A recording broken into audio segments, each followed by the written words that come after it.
This operation, known as Operation Absolute Resolve, was discreet, precise, and conducted during the darkest hours of January 2nd and was the culmination of months of planning and rehearsal. We watched, we waited, we prepared, we remained patient and professional. This mission was meticulously planned, drawing lessons from decades of missions over the last many years, many missions over these last many years. This was an audacious operation that only the United States could do. It required the utmost of precision and integration within our joint force. And the word integration does not explain the sheer complexity of such a mission. An extraction so precise it involved more than 150 aircraft launching across the Western Hemisphere in close coordination, all coming together in time and place to layer effects for a single purpose: to get an interdiction force into downtown Caracas while maintaining the element of tactical surprise.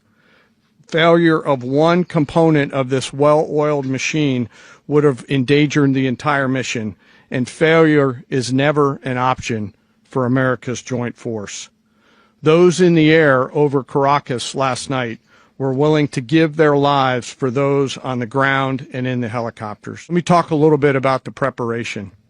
After months of work by our intelligence teammates to find Maduro and understand how he moved, where he lived, where he traveled, what he ate, what he wore, what were his pets, in early December, our force was set pending a series of aligned events.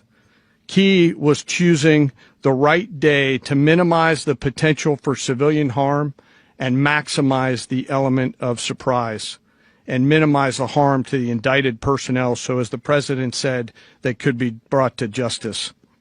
And as the president said earlier today, weather in Venezuela is always a factor this time of the year.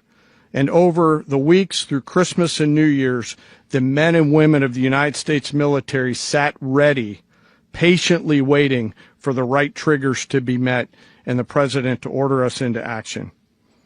Last night, the weather broke just enough, clearing a path that only the most skilled aviators in the world could maneuver through. Ocean, mountain, low cloud ceilings, but when tasked with a mission, this organization does not quit. At 10:46 p.m. Eastern Time last night, the president ordered the United States military to move forward with this mission. He said to us, and we appreciate it, Mr. President, good luck and Godspeed. And those words were transmitted to the entire joint force. Over the course of the night, aircraft began launching from 20 different bases on land and sea across the Western Hemisphere. In total, more than 150 aircraft, bombers, fighters, intelligence, reconnaissance, surveillance, rotary wing were in the air last night. Thousands and thousands of hours of experience were airborne. Our youngest crew member was 20, and our oldest crew member was 49, and there's simply no match for American military might. As the night began, the helicopters took off with the extraction force, which included law enforcement officers, and began their flight into Venezuela at 100 feet above the water. As they approached Venezuelan shores, the United States began layering different effects provided by Spacecom, Cybercom, and other members of the interagency to create a pathway. Overhead, those forces were protected by aircraft from the United States Marines, the United States Navy, the United States Air Force, and the Air National Guard. The force included F-22s, F-35s, F-18s, EA-18s, E-2s, B-1 bombers, and other support aircraft, as well as numerous remotely piloted drones. As the force began to approach Caracas, the Joint Air Component began dismantling and disabling the air defense systems in Venezuela, employing weapons to ensure the safe passage of the helicopters into the target area.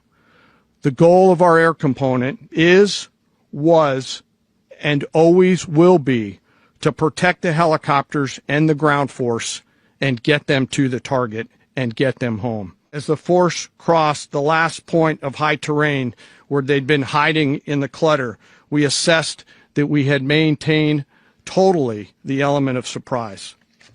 As the helicopter force ingressed towards the objective at low level, we arrived at Maduro's compound at 1:01 a.m. Eastern Standard Time, or 2:01 a.m. Caracas local time, and the apprehension force descended into Maduro's compound and moved with speed, precision, and discipline towards their objective and isolated the area to ensure the safety and security of the ground force while apprehending the indicted persons. On arrival into the target area, the helicopters came under fire, and they replied with that fire with overwhelming force in self-defense. One of our aircraft was hit but remained flyable, and as the President said earlier today, all of our aircraft came home, and that aircraft remained flyable during the rest of the mission. As the operation unfolded at the compound, our air and ground intelligence teams provided real-time updates to the ground force, ensuring those forces could safely navigate the complex environment without unnecessary risk.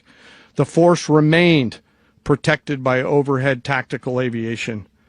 Maduro and his wife, both indicted, gave up and were taken into custody by the Department of Justice, assisted by our incredible U.S. military with professionalism and precision, with no loss of U.S. life. After securing the indicted persons, the force began to prep for departure. Helicopters were called in to exfiltrate the extraction force, while fighter aircraft and remotely piloted aircraft provided overhead coverage and suppressive fire. There were multiple self-defense engagements as the force began to withdraw out of Venezuela. The force successfully exfiltrated and returned to their afloat launch bases, and the force was over the water at 3:29 a.m. Eastern Standard Time with indicted persons on board, and both Maduro and his wife were embarked aboard the USS Uejima.